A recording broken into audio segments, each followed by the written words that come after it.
ദൈവനാമത്തിന് മഹത്വം ഉണ്ടാകട്ടെ. ഈ വൈകുന്നേര സമയം ദൈവത്തിൻ്റെ വചനത്തിന് മുൻപായി ഇരിപ്പാൻ തക്കവണ്ണം വലിയവനായ ദൈവം ഇങ്ങനൊരു സാവകാശം തന്നതെ ഓർത്ത് നമുക്ക് ദൈവത്തെ നന്ദിയോടെ സ്തോത്രം ചെയ്യാം. രാവിലത്തെ സമയം നാം കൂടി വരുന്ന സഭകളിൽ വലിയവനായ കർത്താവിനെ ആരാധിക്കുവാനും മഹത്വപ്പെടുത്തുവാനും എല്ലാം ദൈവം ഇടവരുത്തി. വൈകുന്നേര സമയം ഇങ്ങനെ ഒരു സാവകാശം നമുക്ക് തന്നതിനായിട്ട് നന്ദിയോടെ സ്തോത്രം ചെയ്യുകയാണ്. TBF-ൻ്റെ മിനിസ്ട്രിയെക്കുറിച്ച് പ്രിയപ്പെട്ട നിങ്ങൾക്ക് എല്ലാവർക്കും അറിയാവുന്നതാണ്. അനേക വർഷങ്ങൾ ഈ പ്രദേശത്ത് ദൈവത്തിൻ്റെ വചനമറിയിക്കുവാൻ തക്കവണ്ണം ഈ ഒരു മിനിസ്ട്രിയെ ദൈവം എടുത്തുപയോഗിച്ചുകൊണ്ടിരിക്കുന്നു. അതിനായിട്ട് നമുക്ക് ദൈവത്തെ നന്ദിയോടെ സ്തോത്രം ചെയ്യാം. ഞങ്ങളുടെ ക്ഷണം സ്വീകരിച്ച് കടന്നു വന്നിരിക്കുന്ന എല്ലാ ദൈവമക്കളെയും ദൈവനാമത്തിൽ സ്വാഗതം ചെയ്യുകയാണ്. ഇന്ന് ദൈവത്തിൻ്റെ വചനം സംസാരിക്കുന്നത് കർത്താവിൻ്റെ വിലയേറിയ ദാസൻ TA എബ്രഹാം മഴിക്കീർ അവറുകളാണ്. പ്രിയ കർത്തദാസനെക്കുറിച്ച് ധാരാളം കാര്യങ്ങൾ പറയുവാനുണ്ട്. തൻ്റെ സാക്ഷ്യത്തിൽ കൂടി ആ കാര്യങ്ങളെല്ലാം വ്യക്തമായി നമ്മളോട് പറയുന്നതായിരിക്കും. അനേക വർഷങ്ങൾ രായ്പൂരിലും വടക്കേന്ത്യയുടെ പല ഭാഗങ്ങളിലും കർത്താവിൻ്റെ വേല ചെയ്തു. ഇപ്പോൾ ചില വർഷങ്ങളായിട്ട് മഴിക്കീറിൻ്റെ പ്രദേശങ്ങളിൽ താമസിച്ച് കർത്താവിൻ്റെ വേലയിൽ ആയിരിക്കുന്നു. കുടുംബമായിട്ടാണ് പ്രിയപ്പെട്ടവർ നമ്മുടെ മധ്യയിൽ നിന്ന് കടന്നു വന്നിരിക്കുന്നത്. ഇവിടെ നടക്കുന്ന എല്ലാ ശുശ്രൂഷകളും ദൈവനാമ മഹത്വത്തിനായിട്ട് തീരുവാൻ തക്കവണ്ണം വലിയവനായ ദൈവം നമ്മളെ സഹായിക്കട്ടെ. അതുപോലെ പാട്ട് പാടുവാൻ വേണ്ടി കർത്തദാസൻ സന്തോഷ് മാത്യു സഹോദരൻ നമ്മുടെ മധ്യയെ കടന്നു വന്നിട്ടുണ്ട്. പ്രിയ സഹോദരനെ ഓർത്ത് നമുക്ക് പ്രാർത്ഥിക്കാം. ഇപ്പോൾ പ്രാർത്ഥിച്ച് നമുക്ക് ഈ മീറ്റിംഗ് തുടങ്ങാം. അതിനായിട്ട് കർത്താവിൻ്റെ ദാസൻ ഷിജി എസ് അവരുകളെ സ്നേഹപൂർവ്വം ക്ഷണിക്കുകയാണ്. നമുക്ക് പ്രാർത്ഥിക്കാം. സ്നേഹവാനായ ഞങ്ങളുടെ കർത്താവേ, സ്വർഗസ്ഥ പിതാവേ, ഈ മനോഹരമായ വൈകുന്നേരം സമയത്തിനായിട്ട് ഞങ്ങൾ അങ്ങേ വാഴ്ത്തുന്നു, മഹത്വപ്പെടുത്തുന്നു, സ്തോത്രം ചെയ്യുന്നു. ഇന്ന് പകൽ സമയം ഞങ്ങൾക്ക് വിവിധയിടങ്ങളിൽ സഭയായിട്ട് കൂടി കർത്താവിനെ ആരാധിക്കുവാൻ, അങ്ങേ മഹത്വപ്പെടുത്തുവാൻ, ഞങ്ങളുടെ കൽപ്പന ആചരിക്കുവാൻ ഈ ഭൂമിയിൽ വെച്ച് ഞങ്ങൾക്ക് തന്ന മഹാഭാഗ്യത്തിനായിട്ട് സ്തോത്രം. അത് കഴിഞ്ഞ് ഈ സന്ധ്യാസമയം ഞങ്ങൾ ഇത്രയും പേരെ ഈ സ്ഥലത്തേക്ക് കൂട്ടിവരുത്തിയ അവിടുത്തെ ദയക്കായിട്ട് നന്ദിയോട് സ്തോത്രം ചെയ്യുന്നു. അനുഗ്രഹിക്കപ്പെട്ട പാട്ടുകൾ പാടി ഞങ്ങൾ അങ്ങേ മഹത്വപ്പെടുത്തുകയായിരുന്നു. ആകാശ മേഘങ്ങളിൽ ഞങ്ങളുടെ കർത്താവ് വരാൻ പോകുന്നു എന്നുള്ള ആ വലിയ പ്രത്യാശയെ പുതുക്കുന്ന ഗാനങ്ങൾ പാടി ഞങ്ങൾക്ക് സന്തോഷിക്കുവാൻ, കർത്താവിനെ മഹത്വപ്പെടുത്തുവാൻ ഞങ്ങളെ സഹായിച്ചല്ലോ. നന്ദിയോട് സ്തോത്രം ചെയ്യുന്നു. കർത്താവെ, ഞങ്ങളിപ്പോൾ അവിടുത്തെ പാദപീഠത്തിൽ അവിടുത്തെ ഇമ്പ ശബ്ദം കേൾക്കുവാൻ ഞങ്ങളിരിക്കുമ്പോൾ ഞങ്ങളെ സഹായിക്കുമാറാകണമേ. അവിടുത്തെ വചനം കേൾപ്പിക്കുവാൻ ഞങ്ങളുടെ മധ്യയെ കൂട്ടിക്കൊണ്ടുവന്നിരിക്കുന്ന അവിടുത്തെ വിലയേറിയ ദാസൻ TA എബ്രഹാമിനായിട്ട് നീയോട് സ്തോത്രം ചെയ്യുന്നു. കർത്താവ്, അനേക വർഷങ്ങൾ കർത്താവിൻ്റെ മഹത്വമാർന്ന വേലയിൽ കർത്താവെ ആയിരിക്കാനും ഇപ്പോഴും തുടരുവാനും അവിടുന്ന് സഹായിക്കുകയും ബലപ്പെടുത്തുകയും ചെയ്തു വരുന്നല്ലോ. നന്ദിയോട് സ്തോത്രം ചെയ്യുന്നു. ഇന്ന് ഞങ്ങൾക്ക് ഒന്നിച്ചായിരിക്കാൻ, കർത്താവിൻ്റെ വചനം കേൾക്കുവാൻ അങ്ങ് തരുന്ന മുഖാന്തരത്തിനായിട്ട് സ്തോത്രം. അവിടുന്ന് സഹായിക്കുമാറാകണമേ. അവിടുത്തെ വചനം കേൾക്കുകയും അത് ഞങ്ങളുടെ ജീവിതത്തിൻ്റെ അനുഗ്രഹത്തിനും ആത്മീയ ഉന്നമനത്തിനും കാരണമായി തീരുവാൻ തക്കവണ്ണം അവിടുത്തെ ദാസനെ അവിടുത്തെ ആത്മാവിലൂടെ ബലപ്പെടുത്തി സഹായിക്കുമാറാകണമേ എന്ന് പ്രാർത്ഥിക്കുന്നു. വിവിധയിടങ്ങളിൽ നിന്നും ഇത്രയും പ്രിയപ്പെട്ടവരെ കൂട്ടിവരുത്തിയതിനായിട്ട് സ്തോത്രം. കർത്താവ്, പാട്ടിന് നേതൃത്വം കൊടുക്കുവാനും അവിടുത്തെ ദാസനെയും ഞങ്ങളുടെ മധ്യയെ കൊണ്ടുവന്നതിനായിട്ട് സ്തോത്രം ചെയ്യുന്നു. ഞങ്ങൾ അവിടുത്തെ പാദപീഠത്തിൽ അല്പസമയം തുടരട്ടെ. അവിടുത്തെ ആത്മാവിനാൽ ഞങ്ങളെ ഭരിക്കണമേ. അവിടുത്തെ നാമത്തെ മഹത്വപ്പെടുത്തണമേ. യേശു കർത്താവിൻ്റെ നാമത്തിൽ പ്രാർത്ഥിക്കുമ്പോൾ കേൾക്കണമേ ഞങ്ങളുടെ സ്വർഗീയ പിതാവേ. ആമേൻ. ദൈവനാമത്തിന് മഹത്വം ഉണ്ടാകട്ടെ. വീണ്ടും കർത്താവിന്റെ സന്നിധിയിൽ നമുക്ക് ഒരുമിച്ച് കൂടുവാൻ ദൈവം നമുക്ക് കൃപ ചെയ്തു. കർത്താവിന്റെ ദാസൻ ടി.കെ. ശമൂൽ സാർ എഴുതിയ വളരെ ആയിരങ്ങളിൽ സുന്ദരൻ എന്ന് തുടങ്ങുന്ന ഒരു ഗാനം നമുക്കെല്ലാം ചേർന്ന് ആ പാട്ട് പാടി ദൈവത്തെ മഹത്വപ്പെടുത്താം. അതിന് ശേഷം നമ്മുടെ ദൈവവചന ശുശ്രൂഷ ഉണ്ടാകും. അതിന് കേട്ട് ദൈവത്തെ മഹത്വപ്പെടുത്തുവാനും പാടി ദൈവത്തെ മഹത്വപ്പെടുത്തുവാനും ഇവിടെ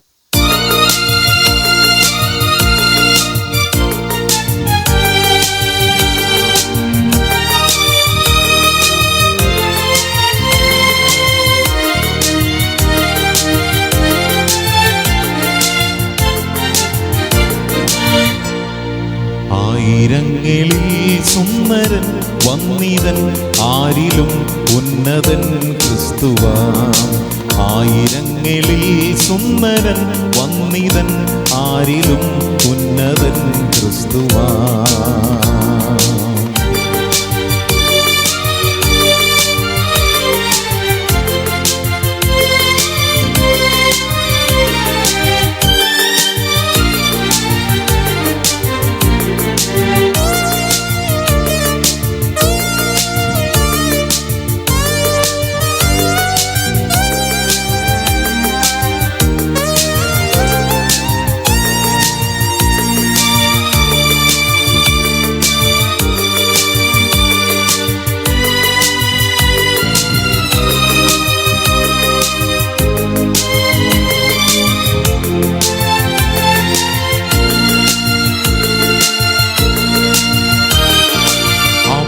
അവനൊപ്പം പറയാനൊരാളുമില്ല, അവനെ പോലാരാധ്യരാരുമില്ല. അവനൊപ്പം പറയാനൊരാളുമില്ല, അവനെ പോലാരാധ്യരാരുമില്ല. അവനിൽ ശരണപ്പെട്ടാരുമേ ഒരു നാളും മലയാതെ മോദമായി മരുവും മരുവിലും ശാന്തമായി. ആയിരങ്ങളിൽ സുന്ദരൻ വന്നിതൻ, ആരിലും ഉന്നതൻ ക്രിസ്തുവാ.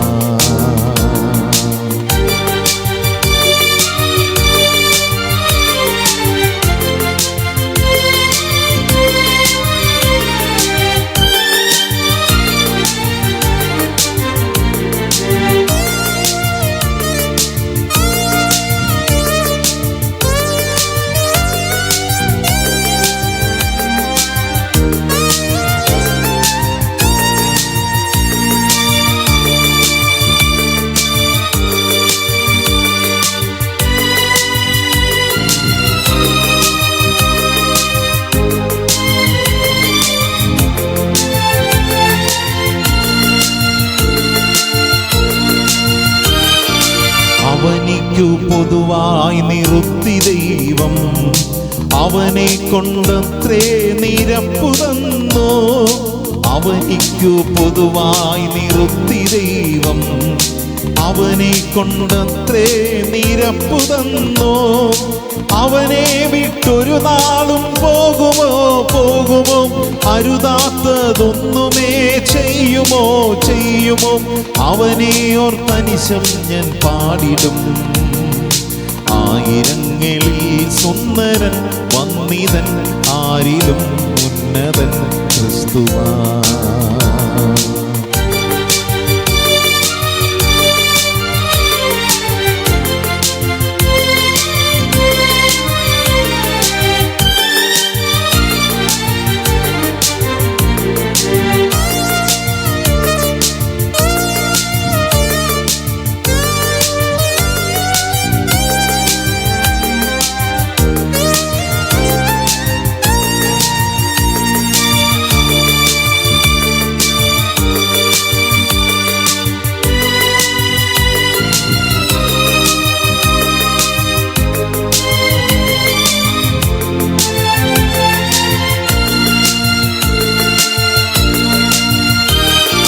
വരുവിൻ വണങ്ങി നമസ്കരിപ്പിൻ, ഒരുമിച്ചോണന്നോ പുകഴ്ത്തിടുവിൻ.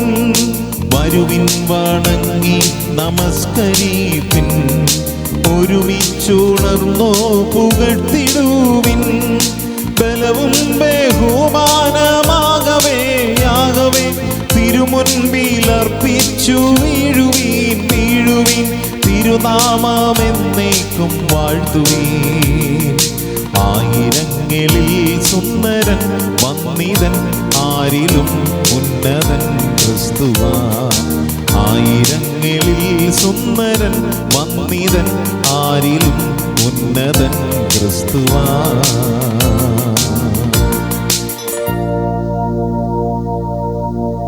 തുടർന്നുള്ള സമയം കർത്താവിൻ്റെ വചനം കേൾക്കുവാനുള്ള അവസരമാണ്. നേരത്തെ ഓർപ്പിച്ചതുപോലെ മഴക്കേറി പ്രദേശത്ത് നിന്ന് കടന്നു വന്ന പ്രിയ കർത്താവിൻ്റെ ദാസൻ ടി അബ്രഹാം അങ്കിൾ ഇപ്പോൾ നമ്മോട് വചനം ശുശ്രൂഷിക്കുന്നതായിരിക്കും. അതിനായിട്ട് സ്നേഹത്തോടെ സ്വാഗതം ചെയ്തുകൊള്ളുന്നു. അല്പസമയം ദൈവവചനത്തിൽ നിന്ന് പറയുന്നതിന് മുൻപ് ഇത്രയും കാര്യങ്ങൾ പറയുവാൻ അനുവദിച്ചതിനായി ഞാൻ ദൈവത്തെ സ്തുതിക്കുന്നു.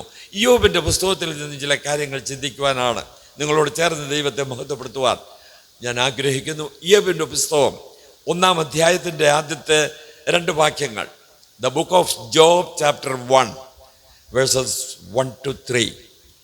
ഊസ് ദേശത്ത് ഇയ്യോബ് എന്ന് പേരുള്ള ഒരു പുരുഷനുണ്ടായിരുന്നു. അവൻ നിഷ്കളങ്കനും നേരുള്ളവനും ദൈവഭക്തനും ദോഷം വിട്ടകലുന്നവനും ആയിരുന്നു.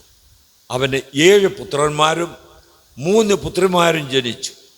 അവന് 7000 ആടും 3000 ഒട്ടകവും വലിയ മൃഗസമ്പത്താണ് താഴോട്ട്. അപ്പോൾ ഇയ്യോബ് എന്ന് പറയുന്ന വ്യക്തി ഊസ് ദേശത്ത് ജനിച്ചു വളർത്തപ്പെട്ടവനാണ്. താൻ യഹൂദനല്ല, ഒരു അന്യജാതിക്കാരനായ വ്യക്തിയാണ് യോബ്. യോബിന്റെ പുസ്തകം മോശയാണ് എഴുതിയത്.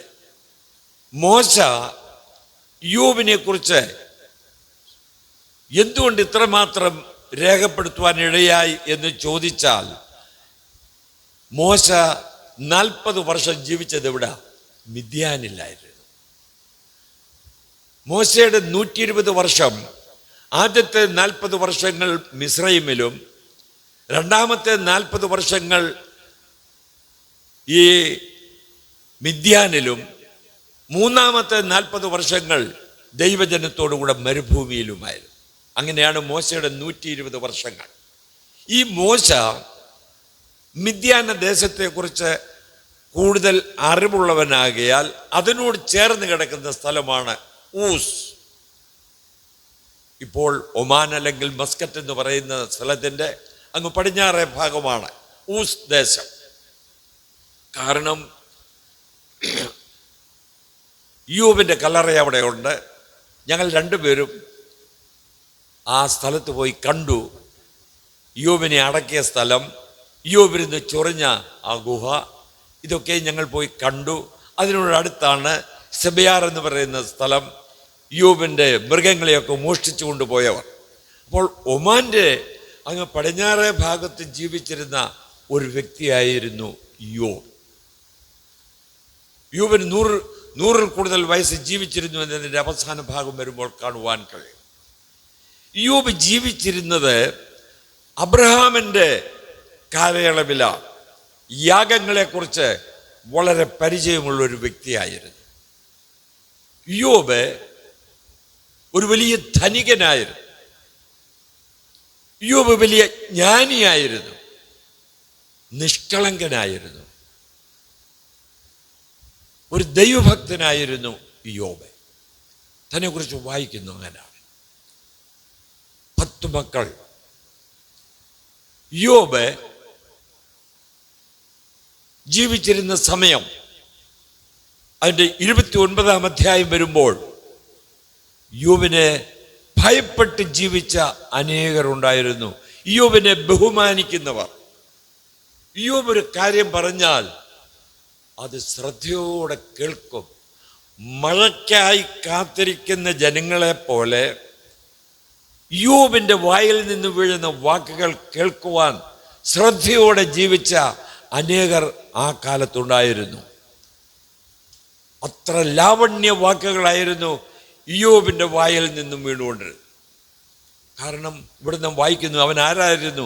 നിഷ്കളങ്കൻ, തെറ്റുകൾ ചെയ്യാതെ വിശുദ്ധിയോടെ ദൈവത്തെ ഭയപ്പെട്ട് ജീവിച്ച ഒരു വ്യക്തി. നാം യോബിൻ്റെ പുസ്തകം വായിക്കുമ്പോൾ മനസ്സിലാക്കണം, രക്ഷിക്കപ്പെട്ടവർ വിശുദ്ധിയോടെ ജീവിക്കേണ്ടവരാണ്. ആ ഉത്ബോധം ദൈവം എനിക്ക് തന്നു. ഒരുവൻ രക്ഷിക്കപ്പെട്ടാൽ പിന്നെ കർത്താവ് എവിടെ വസിക്കുന്നത്? ആ രക്ഷിക്കപ്പെട്ട വ്യക്തിയുടെ ഉള്ളിൽ, ഹൃദയത്തിൽ. നിങ്ങൾ ദൈവത്തിൻ്റെ മന്ദിരം എന്നാണ് കൊരിന്ത്യലേഖനത്തിൽ നാം വായിക്കുന്നത്. അപ്പോൾ ത്രിയേക ദൈവം രക്ഷിക്കപ്പെട്ട ഓരോ ദൈവമക്കളിലും വസിക്കുന്നത് കൊണ്ട് നാം നിഷ്കളങ്കരായ വിവേകത്തോടുകൂടെ നമ്മുടെ ഈ ശരീരം ദൈവത്തിൻ്റെ മന്ദിരമാണെന്നുള്ള ബോധ്യത്തിൽ സമർപ്പിക്കപ്പെട്ട ഒരു ജീവിതം നയിക്കേണ്ടത് ആവശ്യം. ഇത് യോബിനുണ്ടായിരുന്നു. അതുകൊണ്ടാണ് താൻ നിഷ്കളങ്കനായി ജീവിച്ചത്. സകല ദൈവമക്കളെക്കുറിച്ചും ദൈവം ആഗ്രഹിക്കുന്ന അതാണ്, ദൈവമക്കൾ. കാരണം ഈ മന്ദിരം ദൈവത്തിൻ്റെ മന്ദിരമാണ്. നാം ദൈവത്തെ പ്രസാദിപ്പിക്കുന്നവരായി ജീവിക്കണം. അവൻ്റെ ഉള്ളിൽ, നമ്മുടെ ഉള്ളിൽ അവൻ സന്തോഷിക്കണമെങ്കിൽ നാം ദൈവത്തെ പ്രസാദിപ്പിക്കുന്നവരായിരിക്കണം. നോക്കുക, അതിൻ്റെ 29-ാം അധ്യായത്തിൻ്റെ 6-ാം വാക്യം. ആകാശത്തിൻ്റെ 29-ാം അധ്യായം, യോബിൻ്റെ പുസ്തകം 29-ന്റെ 6.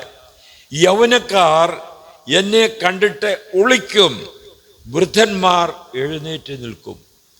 അപ്പോൾ യോബ് വരുമ്പോൾ യൗവനക്കാരൊക്കെ എന്ത് ചെയ്യും? ഭയപ്പെട്ടു. വൃദ്ധന്മാർ പോലും എഴുന്നേൽക്കും. അത്രയ്ക്ക് റെസ്പെക്റ്റ് ചെയ്യുന്ന ഒരു വ്യക്തി, അത് സ്വീകരിക്കാൻ യോഗ്യനായ വ്യക്തിയായിരുന്നു യോബ്. അതാണ് മോശ രേഖപ്പെടുത്തിയിരിക്കുന്നത്.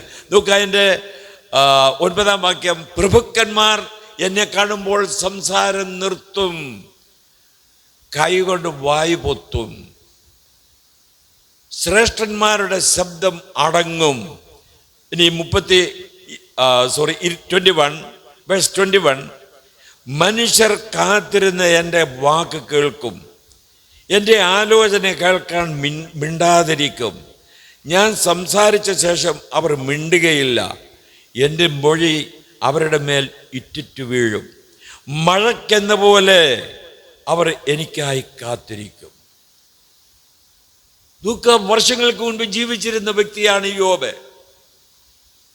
ആ യോബിന്റെ വായിൽ നിന്ന് വരുന്ന വാക്കുകൾ കേൾക്കാൻ അന്നത്തെ പ്രായമുള്ളവർ, യൗവനക്കാർ കാത്തിരിക്കും.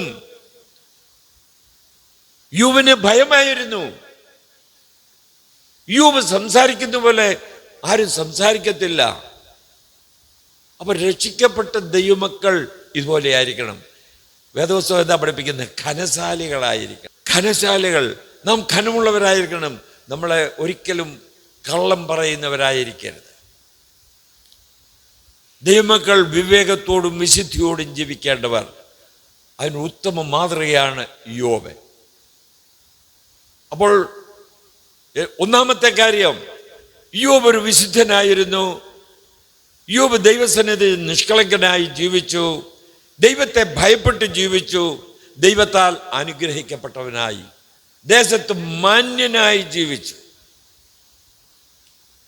യോബിന്റെ ജീവിതത്തിൽ ഉണ്ടായ പ്രയാസങ്ങൾ 2-ാം അധ്യായം വായിച്ചാൽ, തൻ്റെ കൂട്ടുകാർ 3 പേര് തന്നെ കാണാൻ പോയി.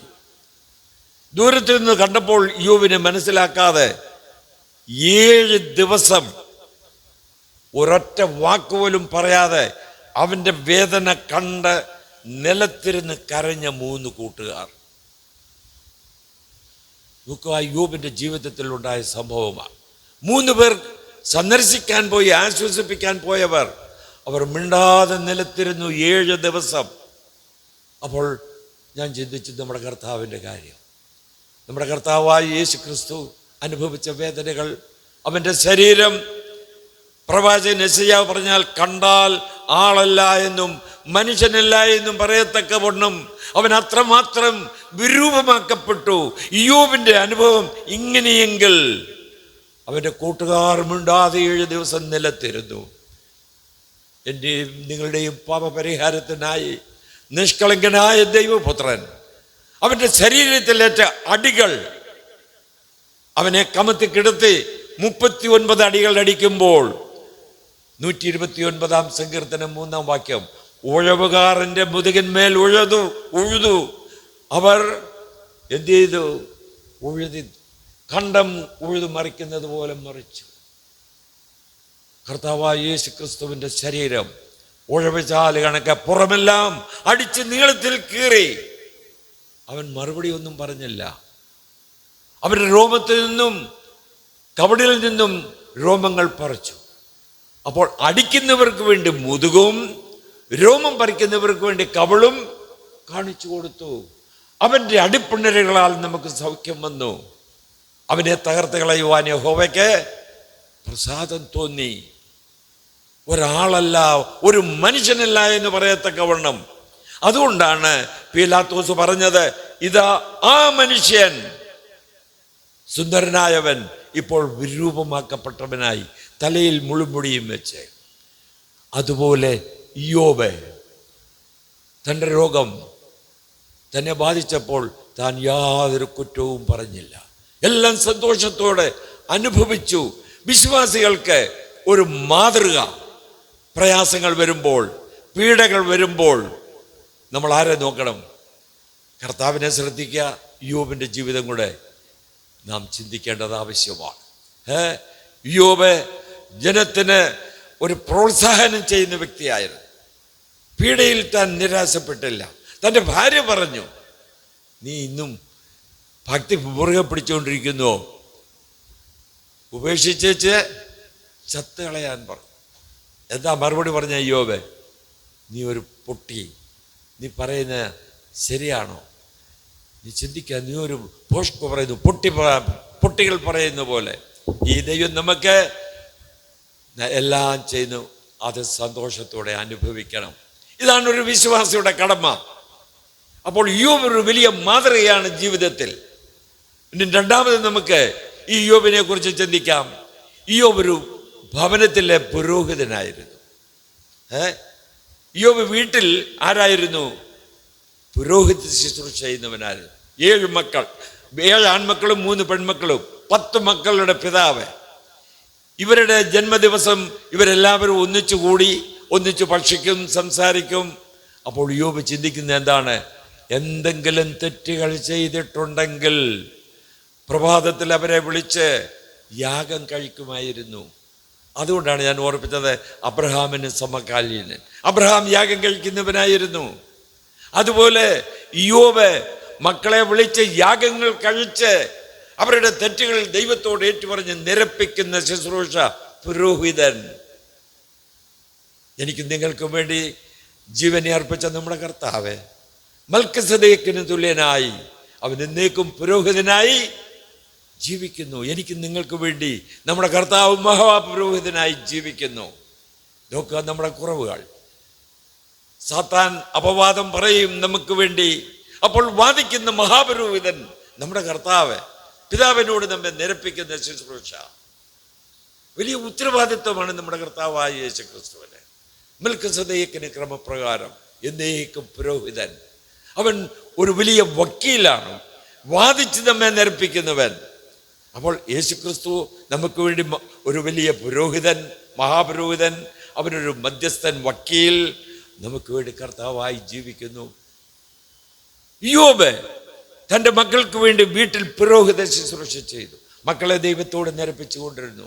വലിയ ഉത്തരവാദിത്വം ഓരോ ഭവനത്തിലും വിശ്വാസികൾക്കുണ്ട്. ദൈവമക്കളെ, നമ്മളെയൊക്കെ ആക്കിയിരിക്കുന്ന നമ്മുടെ ഭവനത്തിൽ പുരോഹിത ശുശ്രൂഷയോട് ചെയ്ത് നമ്മുടെ മക്കൾ തെറ്റ് ചെയ്താൽ അവരെ വിളിച്ച് കൊടുദോഷിക്കുക, നിരപ്പിക്കുക, ദൈവത്തോട് നിരപ്പിച്ച് ദൈവത്തിന് കൊള്ളാവുന്നവരായി ജീവിപ്പാൻ അഭ്യസിപ്പിക്കേണ്ട ആവശ്യം. ഈ ഉത്തരവാദിത്വം നാം ഉപയോഗിക്കാറുണ്ടോ?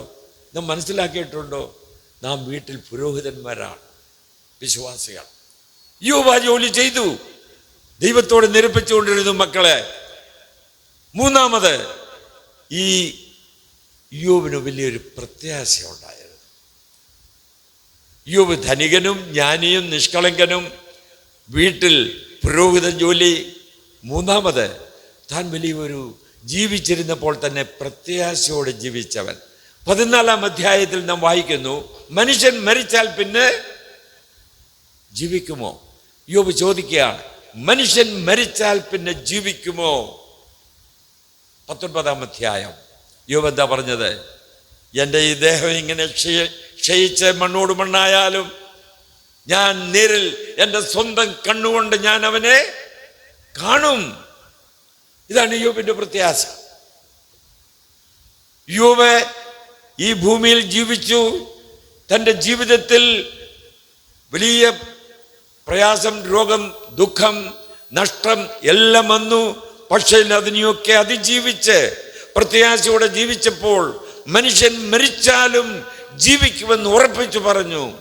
ഞാൻ തന്നെ എൻ്റെ സ്വന്തം കണ്ണുകൊണ്ട് അവനെ കാണും. അന്യൻ്റെ കണ്ണുകൊണ്ടല്ല, എൻ്റെ സ്വന്തം കണ്ണുകൊണ്ട് തന്നെ ഞാൻ അവനെ കാണും. ഇങ്ങനെ എൻ്റെ ശരീരം നഷ്ടപ്പെട്ടാലും മണ്ണോട് മണ്ണായി തീർന്നാലും ഞാൻ ദേഹസഹിതനായി ഒരു പുതിയ ശരീരം അവൻ വരുമ്പോൾ ലഭിക്കും. ഇപ്പോൾ ഞാൻ നിരാശനല്ല. എനിക്ക് ശരീരത്തിൽ ഇതുണ്ട്, എൻ്റെ ശരീരം നഷ്ടപ്പെടും. എന്നാൽ അവൻ വരുമ്പോൾ ഞാൻ എൻ്റെ സ്വന്തം കണ്ണുകൊണ്ട് അവനെ കാണും, അന്യൻ്റെ കണ്ണുകൊണ്ടല്ല. വലിയ പ്രത്യാശ. ദൈവമക്കളെ, നമ്മുടെ പ്രത്യാശ എങ്ങനെയുണ്ട്? കൊരിന്ത്യർക്ക് ഈ വിശ്വാസമില്ലായിരുന്നു, മരിച്ച പിന്നെ ഉയർക്കും എങ്ങനെയാന്ന്. ഗ്രേക്കർക്ക് ഈ വിശ്വാസമില്ല, ഈ മരിച്ച പിന്നെ തീർന്നെന്നാണ്. അപ്പോസ്തലനായ പൗലോസ് പറയുന്നത്, മൂഢ, നീ വിതയ്ക്കുന്നത് കിളിക്കുന്നില്ല എങ്കിൽ അത് ചത്തു. അതുപോലെയല്ല മനുഷ്യൻ. ഒരു വിത്ത് വിതച്ചാൽ അത് കിളിക്കും, ഒരു പുതിയ അനുഭവം. അതുപോലെ വിശ്വാസികളായ നാം ഈ ലോകത്തിൽ മരിച്ച അനേക ഭക്തർ മരിച്ചു. ദൈവമക്കളെ, നമുക്കറിയാം, അപ്പോസ്തലന്മാർ പൗലോസിനെ ശിരച്ഛേദം ചെയ്തു, പത്രോസിനെ തലകീഴായി ക്രൂശിച്ചു. യാക്കോബിനെ ശിരച്ഛേദം ചെയ്തു. യോഹന്നാൻ മാത്രമേ ഒരു ശരിയായ നിലയിൽ മരണം അനുഭവിച്ചുള്ളൂ. ബാക്കി അപ്പോസ്തലന്മാരെല്ലാം ശിരച്ഛേദം ചെയ്യപ്പെട്ടു. അവരെല്ലാം രക്തസാക്ഷികളായി തീർന്നു. എന്നാൽ യോബ് പറയുന്നത്, മനുഷ്യൻ മരിച്ചാൽ പിന്നെ ജീവിക്കുമോ? ജീവിക്കും. ഞാനും മരിച്ചാൽ ഉയർത്തെഴുന്നേൽക്കും. ഞാൻ എൻ്റെ സ്വന്തം കണ്ണുകൊണ്ട് അവനെ കാണും. ഈ വലിയൊരു പ്രത്യാശ ദൈവജനത്തിന് ആഹ്വാനം ചെയ്തുകൊണ്ടാണ് താൻ ഈ ലോകത്തിൽ നിന്ന് മാറ്റപ്പെട്ടത്. നമുക്കൊരു വലിയ പ്രത്യാശ. നമ്മുടെ കർത്താവിൻ്റെ വരവിനോട് ദൈവമക്കളെ അടുത്തു. ലോകം നമ്മോട് പറയുന്നത് ക്ഷാമം, യുദ്ധം, യുദ്ധശ്രുതി. ഇത് കേൾക്കുമ്പോൾ ഞാൻ വാതിൽക്കൽ. ഈ യുദ്ധവും യുദ്ധശ്രുതിയും നമ്മുടെ കർത്താവിൻ്റെ വരവിൻ്റെ സമയങ്ങളായിരിക്കാം. അവൻ വരും. നാം ദൈവത്തിൻ്റെ വചനം സങ്കീർത്തനം 121 വായിക്കുന്നു, യെരുശലേമിൻ്റെ സമാധാനത്തിനായി പ്രാർത്ഥിപ്പേ. ദൈവം തൻ്റെ ജനത്തെ രക്ഷിപ്പാൻ വരും. അതിനു മുൻപേ കർത്താവ് തൻ്റെ ജനത്തെ ഭരിക്കാൻ ഈ ഭൂമിയിൽ വരുന്നതിന് മുൻപേ സഭയെടുക്കപ്പെടണം. അതെപ്പോഴൊന്നും നാം അറിയുന്നില്ല. സഭ തൻ്റെ രക്തത്താൽ വീണ്ടെടുക്കപ്പെട്ട ദൈവമക്കൾ, അത് എല്ലാ സമൂഹത്തിൽ നിന്നും യേശുക്രിസ്തുവിനെ രക്ഷിതാവായി സ്വീകരിച്ചവർ. അവൻ്റെ മരണ പുനരുത്ഥാന ശേഷം 50-ാം ദിവസം പരിശുദ്ധ റൂഹ ഈ ഭൂമിയിൽ വന്നു. പരിശുദ്ധാത്മാവിൻ്റെ പ്രവർത്തനം ആരംഭിച്ചു. സഭയുടെ ആരംഭം. അന്നു മുതൽ രക്ഷിക്കപ്പെട്ട സകല ദൈവമക്കളും സഭയിൽ ഉള്ളവർ. അവരെ ചേർക്കാനാണ് ഇനി വരുന്നത്. അവൻ സ്ഥലമൊരുക്കാൻ പോയിരിക്കുക. ശിഷ്യന്മാരോട് എന്താണ് പറഞ്ഞത്? സ്വർഗാരോഹണം ചെയ്യുന്നതിന് മുൻപ് നിങ്ങൾ വ്യാകുലപ്പെടേണ്ട, ഞാൻ സ്ഥലമൊരുക്കാൻ പോവുകയാണ്. ഞാൻ പോയി സ്ഥലമൊരുക്കി വീണ്ടും വരും. നിങ്ങൾ ഭൂലോകമൊക്കെയും പോയി പറയുക, ലോകാവസാനത്തോളം എല്ലാ നാളും ഞാൻ നിങ്ങളോട് കൂടെയുണ്ട്. ഈ ആഹ്വാനം ദൈവജനത്തിന് തന്നിട്ടാണ് അവൻ പോയത് സ്ഥലമൊരുക്കാൻ. 2026 വർഷങ്ങൾ സ്ഥലമൊരുക്കിക്കൊണ്ടിരിക്കുക. ട്രിവാൻഡ്രം 6-ാമടയിൽ നിന്ന് YSKL സാർ വർഷങ്ങൾക്ക് മുൻപ് ഞങ്ങളുടെ ദേശത്ത് വന്ന് പ്രസംഗിച്ചപ്പോൾ പറഞ്ഞൊരു വാക്ക്, കന്യാകുമാരി മുതൽ കാശ്മീർ വരെ എത്ര നീളമുണ്ടോ അത്രയും നീളം വീതിയിൽ ഒരു വലിയ ഭവനം ദൈവജനത്തിനു വേണ്ടി അവൻ സ്വർഗത്തിൽ തയ്യാറാക്കിക്കൊണ്ടിരിക്കുകയാണ്. അപ്പോൾ അവൻ വരും, നമ്മെ തൻ്റെ അടുക്കൽ ചേർക്കും. ഈ വിശ്വാസവും പ്രത്യാശയും എനിക്കുണ്ട്. ഈ ദേഹം ക്ഷയിച്ചാലും മണ്ണോട് മണ്ണായി തീർന്നാലും കാഹളത്തിൻ്റെ ശബ്ദത്തിൽ ഞാൻ ഉയർത്തെഴുന്നേൽക്കും. എൻ്റെ ഷെയ്പ്പ് ഇത് തന്നെ, ശരീരം വേറൊന്ന്, തേജസ്സുള്ള ഒരു ശരീരം. എല്ലാവർക്കും ഷെയ്പ്പ് ഇത് തന്നെ. കർത്താവ് മറുരൂപമലയിൽ പ്രത്യക്ഷമായപ്പോൾ തൻ്റെ കൂടെ ആരൊക്കെ വന്നു? ഏലിയാവും മോശയും. പത്രോസ് എന്തോ പറഞ്ഞ്, കർത്താവ് നീ ഇവിടെ ഇരിക്കുന്നത് നല്ലത്, ഞങ്ങൾ 3 കുടിലുണ്ടാക്കാം, ഒന്ന് നിനക്ക്, ഒന്ന് മോശയ്ക്ക്, ഒന്ന് ഏലിയാവിന്, നമുക്കിവിടെ പാർക്കാം. മോശയും ഏലിയാവും എന്ന് പത്രോസിനോട് ആരും പറഞ്ഞു കൊടുത്തു? ദൈവാത്മാവിൽ അത് മനസ്സിലായി. അപ്പോൾ നാം കർത്താവിനോട് കൂടെ ആയിരിക്കുമ്പോൾ നാം സ്വർഗത്തിൽ പോയി നമ്മുടെ കർത്താവിനെ കാണാനാ. നമുക്ക് വേണ്ടി മരിച്ചടക്കപ്പെട്ട് ഉയർത്തെഴുന്നേറ്റവന്. എന്നാൽ സകലരെയും നമുക്ക് മനസ്സിലാവും. അപ്പോസ്തലനായ പൗലോസാരാണ്, പത്രോസാരാണ്, യോഹന്നാൻ, യാക്കോബ്, സ്തെഫാനോസ്, എല്ലാവരെയും നാം മനസ്സിലാക്കും. കാരണം തന്നേക്ക് തുല്യമായ ജ്ഞാനം നമുക്കന്ന് തരും. നാം നിത്യതയോളം അവനോടുകൂടെ തേജസ്കരിക്കപ്പെട്ട ഒരു ശരീരം. ഈ പ്രത്യാശ വർഷങ്ങൾക്ക് മുൻപ് യോബിനുണ്ടായിരുന്നു. കർത്താവും പറഞ്ഞു, എന്നിൽ വിശ്വസിക്കുക, ഞാൻ സ്ഥലമൊരുക്കി വീണ്ടും വരും. അപ്പോൾ നമ്മുടെ കർത്താവിൻ്റെ വരവിനോട് നാം അടുത്തു. യുദ്ധശ്രുതി ഇത് വിളിച്ചറിയിക്കുന്നു. അവൻ വരും. കാഹളത്തിൻ്റെ ശബ്ദത്തിൽ ക്രിസ്തുവിൽ മരിച്ചവർ മുൻപേ ഉയർത്തെഴുന്നേൽക്കും. ജീവനോടിരിക്കുന്ന നാം രൂപാന്തരം പ്രാപിച്ച് അവനെ എതിരേൽപ്പാൻ മേഘങ്ങൾ എടുക്കപ്പെടും. ഇങ്ങനെ നാം എന്നും അവനോട് കൂടിയായിരിക്കും. ഈ പ്രത്യാശയാൽ നിറഞ്ഞവരായി നമുക്ക് ഭവനങ്ങളിലേക്ക് പോകാം. എന്നെ ശ്രദ്ധിക്കുന്ന എല്ലാ ദൈവമക്കൾക്കും ഈ പ്രത്യാശ ധാരാളമായി നൽകട്ടെ. ഉറപ്പുള്ളവരായി ജീവിക്കാം. രക്ഷിക്കപ്പെടാത്തവരായി ആരെങ്കിലും എന്നെ ശ്രദ്ധിക്കുന്നുവെങ്കിൽ ഈ യേശുക്രിസ്തുവാണ് ലോകരക്ഷിതാവ്. അവനിൽ വിശ്വസിക്കുക. പാപമോചനം, നിത്യജീവൻ.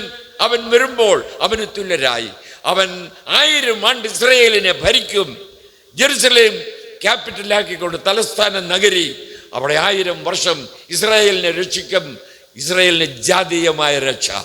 ഇപ്പോൾ വ്യക്തിപരമായി അന്ന് 1000 വർഷം ഇസ്രായേലിനെ ഭരിക്കുമ്പോൾ ജാതിയുമായി അവരെ രക്ഷിക്കും. അന്ന് ബാലൻ 100 വയസ്സുള്ളവനായാലും അവൻ ആരല്ല? വൃദ്ധനല്ല. അപ്പോൾ മനുഷ്യന്റെ ആയുസ്സും വർദ്ധിക്കും. നമുക്കറിയാം, ഈ ഭൂമിയിൽ ഏറ്റവും കൂടുതൽ ആയുസ് ജീവിച്ചിരുന്നത് മത്തുസലേഹ്. എത്ര വർഷം? 969. കർത്താവ് വന്ന് 1000 ആണ്ട് വാഴ്ചയിൽ ഒരു പക്ഷേ 1000 വർഷം വരെ ജീവിക്കുന്നവരും അന്നുണ്ടാവും. അതിനുശേഷം നിത്യത, ഈ ആകാശവും ഭൂമിയും മാറ്റപ്പെടും. നാം നിത്യതയിലേക്ക് പ്രവേശിക്കും. അവിടെയും നാം നിത്യം നമ്മുടെ കർത്താവിന് തുല്യരായി. ദൈവമക്കളെ, നാം എത്ര ഭാഗ്യശാലികൾ! നമുക്കവനെ ഒന്നിച്ച് സ്തുതിക്കാം. ഈ എളിയവരാകുന്ന നമ്മെ അവൻ തിരഞ്ഞെടുത്ത് അവൻ്റെ മക്കളാക്കി അവനോടുകൂടെ നിത്യത കഴിപ്പാൻ അവന് തുല്യരായി. കാൺമീൻ, നാം ഇപ്പോൾ ദൈവമക്കളാകുന്നു. നാം എന്നതാകുമെന്ന് ഇതുവരെ പ്രത്യക്ഷമായില്ല. അവൻ പ്രത്യക്ഷനാകുമ്പോൾ നാം അവനെ കാണുന്ന എങ്ങനെ താനിരിക്കുന്നത് പോലെ നാമും 1 യോഹന്നാൻ 3 നാം അവന് തുല്യരായി നിത്യത കഴിക്കും. ഈ വചനങ്ങളാൽ ദൈവം നമ്മെ അനുഗ്രഹിക്കട്ടെ. യോബിന് ഈ പ്രത്യാശ ഉണ്ടായിരുന്നു. യോബ് ധനികനും നിഷ്കളങ്കനുമായിരുന്നു, ഭക്തനായിരുന്നു, ഭവനത്തിൽ ഒരു പുരോഹിതനായിരുന്നു, അവൻ പ്രത്യാശയുള്ളവനായിരുന്നു. മരിച്ചാലും ഉയർത്തെഴുന്നേൽക്കും എന്നുള്ള വിശ്വാസവും പ്രത്യാശയും. അവസാനം അവൻ വലിയൊരു ന്യായവിധിയെക്കുറിച്ച് പറഞ്ഞേച്ചാ പോയത്. വാളിനെ ഭയപ്പെടുവീൻ, അത് ലോകത്തിൽ വരാൻ പോകുന്ന ന്യായവിധി. അതാണ് 19 അധ്യായത്തിന്റെ 25 വാക്യം. വാളിനെ ഭയപ്പെടുവീൻ. ഒരു വാൾ, രക്ഷിക്കപ്പെടാത്തവർക്കൊരു വാൾ, അത് ന്യായവിധി, അത് നിത്യ നരകം. രക്ഷിക്കപ്പെടാത്തവർ എന്നേക്കും നിത്യ നരകത്തിലേക്ക് തള്ളപ്പെടും. രക്ഷിക്കപ്പെട്ട നാം എന്നും അവനോടുകൂടെ ആയിരിക്കും. ദൈവം എല്ലാവരെയും അനുഗ്രഹിക്കട്ടെ. തന്ന സമയത്തിനായി നന്ദി. അവൻ്റെ വലിയ നാമം എന്നേക്കും വാഴ്ത്തപ്പെടട്ടെ. യോബിനെ കുറിച്ച് നാം ചിന്തിച്ചു. അവൻ പ്രത്യാശയുള്ളവനായിരുന്നു. മരണം വരെയും ഈ പ്രത്യാശയോടെ ജീവിക്കാം. അതുവരെ ഈ ന്യായവിധിയെക്കുറിച്ച് മറ്റുള്ളവരോട് പറയാം. യേശു ക്രിസ്തുവിൽ വിശ്വസിക്കാത്തവരോട് ഒരു വാൾ, ന്യായവിധി, ശിക്ഷയുണ്ട്, വിശ്വസിക്കുക. ഇത് പറഞ്ഞ് അവൻ്റെ സാക്ഷികളായി ജീവിക്കാൻ ദൈവത്തിൻ്റെ പരിശുദ്ധാത്മാവ് ഈ ആലോചനകളാൽ സഹായിക്കട്ടെ. തന്ന സമയത്തിന് നന്ദി. ദൈവം എല്ലാവരെയും അനുഗ്രഹിക്കട്ടെ. ദൈവത്തിൻ്റെ അതിപരിശുദ്ധമായ നാമം വാഴ്ത്തപ്പെടുമാറാകട്ടെ. ഈ അനുഗ്രഹീതമായ ഈ സന്ധ്യാസമയത്ത് നമുക്ക് ഏവർക്കും ഇപ്രകാരം കടന്നു വന്ന് ദൈവവചനം ശ്രവിക്കുവാനും അനുഗ്രഹീതമായ ഗാനങ്ങളൊക്കെ പാടുവാനും തക്കവണ്ണം ദൈവം അനുവദിച്ച കൃപയോർ നമുക്ക് ഒരുമിച്ച് ദൈവത്തെ സ്തുതിക്കാം. യോബിൻ്റെ ജീവിതത്തെ കുറിച്ചാണ് നാം കേട്ടുകൊണ്ടിരുന്നത്. നമുക്കെല്ലാവർക്കും വളരെയധികം മാതൃകയാക്കുവാൻ കഴിയുന്ന ഒരു കഥാപാത്രം, ഒരു വ്യക്തിയായിരുന്നു യോബ്. തൻ്റെ ജീവിതത്തിൽ, തൻ്റെ സമൂഹത്തിൽ താൻ നിഷ്കളങ്കനായി വിശുദ്ധിയോടെ ജീവിച്ചു എന്ന് മാത്രമല്ല, തൻ്റെ കുടുംബത്തിൽ താനൊരു പുരോഹിതനായിരുന്നു. തൻ്റെയും മക്കളുടെയും പാപങ്ങൾക്ക് വേണ്ടി താൻ യാഗം കഴിച്ച് പാപക്ഷമ നിരന്തരം താൻ യാചിച്ചു എന്നുള്ളതും വളരെ അനുഗ്രഹീതമായ ഒരു കാര്യമാണ്. എന്ന് മാത്രമല്ല, ഇയ്യോബിൻ്റെ പ്രത്യാശ അതാണ് ഒടുവിലായിട്ട് പ്രിയകർത്താസൻ പറഞ്ഞു നിർത്തിയത്. എൻ്റെ ത്വക്കിങ്ങനെ നശിച്ച ശേഷം ഞാൻ ദേഹസഹിതനായി ദൈവത്തെ കാണും. ഞാൻ തന്നെ അവനെ കാണും, അന്യനല്ല. എൻ്റെ സ്വന്തം കണ്ണ് അവനെ കാണും. എൻ്റെ അന്തരംഗം എൻ്റെ ഉള്ളിൽ ക്ഷയിച്ചിരിക്കുന്നു. വളരെ അനുഗ്രഹീതമായ ഒരു പ്രത്യാശ. ദേഹസഹിതനായിട്ട് ഞാൻ ക്ഷയിച്ചു പോയാലും രൂപാന്തരപ്പെട്ട ഒരു ശരീരം എനിക്ക് ലഭിച്ച് എൻ്റെ സ്വന്തം കണ്ണുകൊണ്ട് തന്നെ ഞാൻ പ്രിയനെ കാണുമെന്ന വലിയ പ്രത്യാശയോടെ യോബ് ജീവിച്ചു. അതാണ് യോബിനെ വ്യത്യസ്തനാക്കിയത്. അതാണ് യോബിൻ്റെ ജീവിതം ദൈവത്തിന് ഏറ്റവും പ്രസാദകരമായി തീർന്നത്. ഇന്ന് നമുക്കും യോബിൻ്റെ ജീവിതം ഏറ്റവും വലിയ ഒരു വെല്ലുവിളിയായി നിലനിൽക്കുന്നു. നമുക്ക് നമ്മുടെ ജീവിതത്തെ ഒന്ന് പരിശോധിക്കാം, ആത്മപരിശോധന നടത്താം.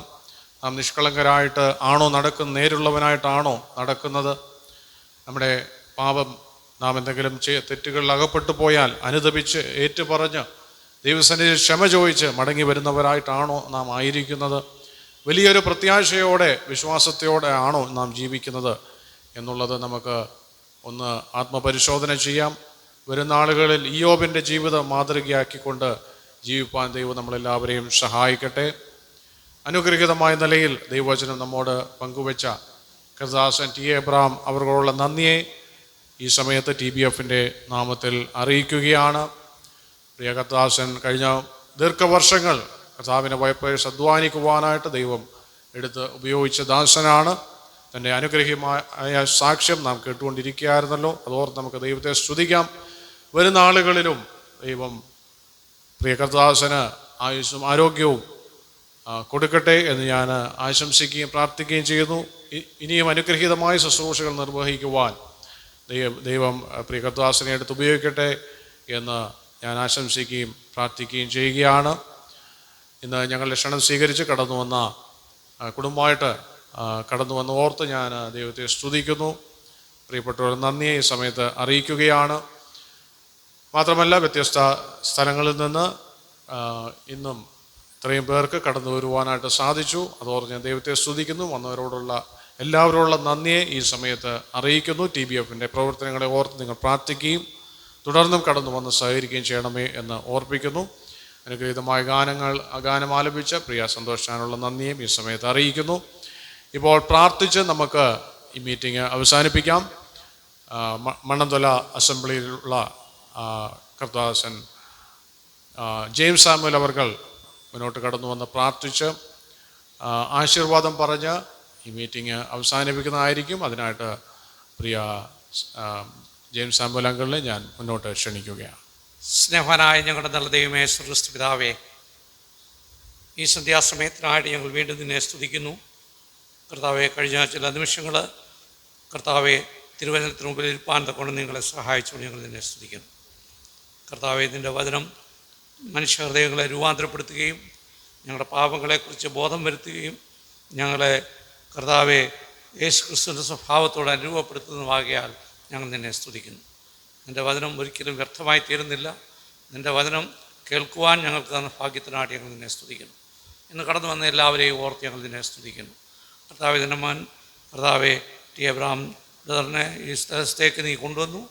കർത്താവെ, ആ സഹോദരൻ്റെ ദീർഘമായ സാക്ഷി ഞങ്ങൾ കേട്ടു. കർത്താവ് അനേക ദീർഘവർഷങ്ങളിൽ കർത്താവ് വടക്കേ ഇന്ത്യയിലും വിവിധ ഭാഗങ്ങളിലൊക്കെ കർത്താവിൻ്റെ വേല ചെയ്യുവാൻ തക്കൊണ്ട് ഇടയാക്കി മക്കളെയും കൊച്ചുമക്കളെയൊക്കെ കൊടുത്ത് കർത്താവ് അനുഗ്രഹിച്ചു.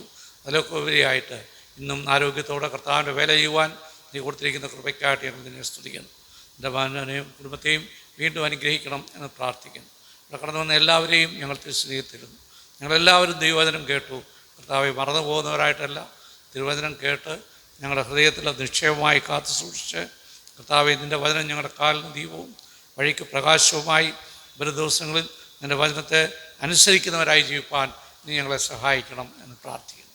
ഞങ്ങൾ യോബിൻ്റെ ജീവിതത്തിൽ കൂടി തിരുവചനത്തെ കേട്ടുകൊണ്ടിരിക്കുകയായിരുന്നു. കർത്താവെ, യോബിനെ പറ്റി ദൈവം നല്ല സാക്ഷ്യം പറഞ്ഞു എന്നാണ് ഞങ്ങൾ കേൾക്കുന്നത്. കർത്താവെ, അവൻ വിശുദ്ധനായിട്ട് ജീവിച്ചു, നിഷ്കളങ്കനായിട്ട് ജീവിച്ചു, പാപരഹിതനായിട്ട് ജീവിച്ചു. കർത്താവെ, സാക്ഷ്യമുള്ളവനായി ജീവിച്ചു. ഞങ്ങൾ കേട്ടതുപോലെ സമൂഹത്തിൽ അവന് കർത്താവെ ചെറുപ്പക്കാരുടെയും പ്രായമുള്ളവരുടെയും കർത്താവെ ശ്രേഷ്ഠന്മാരുടെയും പ്രഭുക്കന്മാരുടെയും എല്ലാം നടുവിൽ താൻ സാക്ഷ്യമുള്ളവനായി ജീവിച്ചു എന്ന് ഞങ്ങൾ കേട്ടു. കർത്താവെ, അവൻ നല്ല മാതൃകയുള്ളവനായി ജീവിച്ചു. അവൻ കുടുംബത്തിൽ മാതൃകയുള്ളവനായിരുന്നു എന്ന് ഞങ്ങൾ കേട്ടു. താൻ പ്രത്യാശയുള്ളവനായി ജീവിച്ചു എന്ന് ഞങ്ങൾ കേൾക്കുകയുണ്ടായി. കർത്താവെ, യോബിൻ്റെ ജീവിതം ഞങ്ങൾക്കൊക്കെയും മാതൃകയാണ്. കർത്താവെ, ഈ ഭൂമിയിൽ ഞങ്ങളായിരിക്കുമ്പോൾ കർത്താവ് വിശേഷിച്ച് പുതിയ നിയമവിശ്വാസികളായിരിക്കുന്ന ഞങ്ങൾ കർത്താവെ, ഞങ്ങളുടെ ശരീരം കർത്താവെ ദൈവത്തിൻ്റെ ആലയമെന്ന് മനസ്സിലാക്കിക്കൊണ്ട് കർത്താവെ പുതിയ നിയമവിശ്വാസികളെന്നുള്ള ആ ശ്രേഷ്ഠതയിൽ കർത്താവെ ഞങ്ങൾക്ക് ഏത് സമയത്തും കർത്താവെ ഞങ്ങളുടെ കർത്താവിൻ്റെ സന്നിധിയിലേക്ക് അടുത്ത് ചെല്ലുവാൻ ഞങ്ങളുടെ ആരാധനാ സ്ഥലം, ഞങ്ങളുടെ പ്രാർത്ഥനാ സ്ഥലം കർത്താവെ നിൻ്റെ കർത്താവെ ആ കൃപാസനമാകിയാൽ ഞങ്ങൾ നിന്നെ സ്തുതിക്കുന്നു. ധൈര്യത്തോട് കൃപാസനത്തിലേക്ക് ചെല്ലുവാൻ ഉള്ള ധൈര്യവും പ്രത്യാശയും തന്നിരിക്കുന്ന ദൈവങ്ങളായിരിക്കുന്ന ഞങ്ങൾ കർത്താവെ നിൻ്റെ വാക്ക് കേൾക്കുകയും അനുസരിക്കുവാൻ ചെയ്യുവാൻ ഇടയാക്കണം എന്ന് പ്രാർത്ഥിക്കുന്നു. കർത്താവെ, നിൻ്റെ വചനത്താൽ ഞങ്ങളെ കഴുകി ശുദ്ധീകരിച്ച് ദൈവസന്നിധിയിൽ നിഷ്കളങ്കരായി നീതിയുള്ളവരായി വിശ്വസ്തയുള്ളവരായി ദൈവത്തിന് തന്നെ മഹത്വമായി വെളിപ്പെടുവാൻ തക്കോണം നീ ഞങ്ങളെ ശുദ്ധീകരിച്ചുകൊണ്ടിരിക്കണം എന്ന് പ്രാർത്ഥിക്കുന്നു. ഇന്ന് രാത്രി ആരെങ്കിലും കർത്താവിനെ സ്വീകരിക്കാത്തവരായിട്ട് കടന്നു വന്നിട്ടുണ്ടെങ്കിൽ കർത്താവെ, അവരുടെ ഹൃദയങ്ങളോട് നീ സംസാരിച്ച് ഓർത്ത് സ്തോത്രം ചെയ്യുന്നു. ഇതുവരെയും കർത്താവിനെ രക്ഷിതാവായി സ്വീകരിക്കാത്തവരുടെ ഹൃദയങ്ങളോട് നീ സംസാരിക്കണം എന്ന് പ്രാർത്ഥിക്കുന്നു. ഈ ലോകം ദുഷ്ടലോകമാണ്. കർത്താവെ, ദൈവമേ, ഒരു വലിയ രക്ഷ കർത്താവ് ഈ ഭൂമിയിൽ ഒരുക്കിയിട്ടും അതിനെ സ്വീകരിക്കാത്ത അനേകായിരങ്ങൾ അനേക ലക്ഷങ്ങൾ ഈ ഭൂമിയിലുണ്ട്. കർത്താവെ, ഒരു അന്ധകാരമായ ലോകമാണ് ഞങ്ങൾ കാണുന്നത്. കർത്താവെ, സമാധാനമില്ലാത്ത ഒരു ലോകമാണ് ഞങ്ങൾ കാണുന്നത്. ഇതിൻ്റെ നടുവിൽ ദുഷ്ടൻ്റെ അധീനതയിൽ, ദുഷ്ടൻ്റെ കർത്താവെ പ്രേരണയിൽ ജീവിക്കുന്ന ഒരു വലിയ കൂട്ടം ജനങ്ങൾ സുവിശേഷം കേൾക്കുവാനും അനുസരിപ്പാനും ഇടയാക്കണം പ്രാർത്ഥിക്കുന്നു. ഞങ്ങൾ ദേശത്തിന് വേണ്ടി പ്രാർത്ഥിപ്പാൻ ഞങ്ങൾ ഇടയാക്കണമേ. കർത്താവെ, ദൈവവചനം കേട്ടിട്ടാരും അതിനെ ത്യജിച്ചു കളയാതെ കർത്താവിനെ സ്വീകരിപ്പാൻ, രക്ഷിതാവായി സ്വീകരിപ്പാൻ, ദൈവമക്കളായി തീരുവാൻ ഇടയാക്കണമെന്ന് പ്രാർത്ഥിക്കുന്നു. ഒരു വലിയ ന്യായവിധി കർത്താവെ വരുവാൻ പോവുകയാണ്. കർത്താവെ, ലോകത്തിൽ സംഭവങ്ങൾ കർത്താവെ ഞങ്ങൾ കണ്ടുകൊണ്ടിരിക്കുകയാണ്. മിഡിൽ ഈസ്റ്റിൽ സമാധാനമില്ല, ലോകത്തിലെങ്ങും സമാധാനമില്ല. ലോകവും അതിൻ്റെ മോഹവും ഒഴിഞ്ഞു പോകുമെന്നുള്ള തിരുവചനം എത്രയോ സത്യമായിട്ട് ഞങ്ങൾ കാണുന്നു. ഞങ്ങൾ ഒന്നിലും ആശ്രയിക്കുവാനില്ല, ധനത്തിലൊന്നും ആശ്രയിക്കുവാനില്ല. കർത്താവെ, എത്രയോ പെട്ടെന്നാണ് കർത്താവെ സാമ്പത്തിക പ്രശ്നങ്ങളും മാന്യങ്ങളും ഒക്കെ ഈ ലോകത്തിൽ വന്ന് സംഭവിക്കുന്നത്. ഞങ്ങളൊന്നിലും അഹങ്കരിക്കുവാനില്ല. പെട്ടെന്ന് മാറ്റം സംഭവിച്ചുകൊണ്ടിരിക്കുന്ന ഈ ലോകത്തിൽ കർത്താവെ, എന്നാൽ ഞങ്ങളുടെ കർത്താവ് വരുവാൻ അടുത്തിരിക്കുന്നത് കണ്ടുകൊണ്ട് കർത്താവായിരിക്കുന്ന യേശു ക്രിസ്തുവിൽ അനേകായിരങ്ങൾ വിശ്വസിപ്പാൻ ദൈവമേ നീ ഇടയാക്കണം എന്ന് പ്രാർത്ഥിക്കുന്നു. ഈ പ്രവർത്തനം കർത്താവിൻ്റെ ഹിതമകിൽ തുടർന്നു പോകുവാൻ ഇടയാകണം. ഇതിൽ പ്രവർത്തിക്കുന്ന എല്ലാ ദൈവമക്കൾക്കും ആവശ്യമായ കൊടുക്കണം. കർത്താവെ, ഞങ്ങളുടെ ജീവിതത്തിൻ്റെ അവസാനം വരെ നീ തരുന്ന ആരോഗ്യത്തോളം കർത്താവിനെ പറ്റി മറ്റുള്ളവരോട് പറയുവാൻ, ദേശത്തിന് വേണ്ടി പ്രാർത്ഥിപ്പാൻ, ജനം രക്ഷിക്കപ്പെടുവാൻ പ്രാർത്ഥിപ്പാൻ, ദൈവമക്കൾ ഉണർന്ന് ജാഗരൂകരായിട്ട് കർത്താവ് വിശ്വസ്തയോടെ സത്യസന്ധതയോടെ നിഷ്കളങ്കരായി ജീവിപ്പാൻ ഞങ്ങൾ പ്രാർത്ഥിപ്പാൻ ഇടയാക്കണമേ. എല്ലാ ഇതിൽ സഹകരിച്ച എല്ലാ ദൈവമക്കളെയും ഇടയാക്കണമേ. നീ എല്ലാ വ്യവസ്ഥകളെയും നിയന്ത്രിച്ചുകൊണ്ട് സ്തോത്രം. പാട്ട് പാടുവാനും ഒക്കെയുള്ള കൃപ നിൻ്റെ മക്കൾ കൊടുത്തുകൊണ്ട് സ്തോത്രം. ഞങ്ങളെല്ലാവരും ദൈവസന്നിധിയിൽ ഞങ്ങളെ തന്നെ താഴ്ത്തുന്നു. ഞങ്ങൾ കേട്ട വചനത്തിനായി സ്തോത്രം. ഈ വചനം അനുസരിച്ച് ജീവിപ്പാൻ നീ ഞങ്ങൾക്ക് തരണമേ.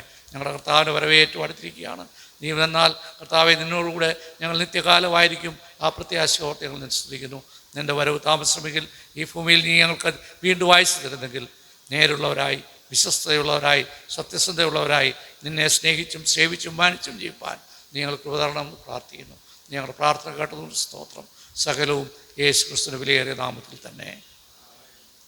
കർത്താവായിരിക്കുന്ന യേശു ക്രിസ്തുവിൻ്റെ കൃപയും പിതാവാം ദൈവത്തിൻ്റെ സ്നേഹവും പരിശുദ്ധാത്മാവിൻ്റെ കൂട്ടായ്മയും കാവലും ഞങ്ങളോടും ഞങ്ങൾ കേട്ട വചനത്തോടും വചനം സംസാരിച്ചതിൻ്റെ മകനോടും കുടുംബത്തോടും ഇപ്പോഴും എന്നേക്കും ഉണ്ടായിരിക്കുമാറാകട്ടെ.